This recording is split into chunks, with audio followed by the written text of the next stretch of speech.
ভারতের ভবিষ্যৎ গড়ে ওঠে স্কুলের বেঞ্চে, কিন্তু এখনও অনেক শিশুই আছে যারা ক্লাস 3তেও ঠিকভাবে পড়তে বা লিখতে পারে না। এই সমস্যা দূর করতে এবার উত্তরপ্রদেশ সরকার নিচ্ছে এক বড় পদক্ষেপ। নিপুণ ভারত মিশনকে আরও শক্তিশালী করতে এবার যুক্ত হচ্ছেন ছাত্রছাত্রীদের অভিভাবকরা। এই প্রকল্পের মূল লক্ষ্য একটাই, তৃতীয় শ্রেণীর মধ্যে প্রতিটি শিশুকে মৌলিক সাক্ষরতা ও সংখ্যাজ্ঞান শেখানো। মানে তারা যেন আত্মবিশ্বাসের সঙ্গে পড়তে, লিখতে ও গণনা করতে পারে। শুধু স্কুল নয়, বাড়ির পরিবেশেও যেন শিক্ষার সুযোগ তৈরি হয়। তাই এবার থেকে বাবা মা, শিক্ষক আর ছাত্র তিনজনই একসঙ্গে কাজ করবেন। এই উদ্যোগের নাম নিপুণ ভারত, যার পূর্ণরূপ national initiative for proficiency in reading with understanding and নুমেরেসি।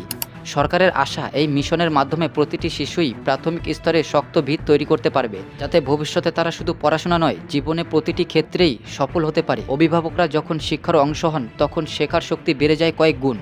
এটা শুধু এক প্রকল্প নয়, এটা ভারতের পরবর্তী প্রজন্মকে গড়ে তোলার এক বিপ্লব।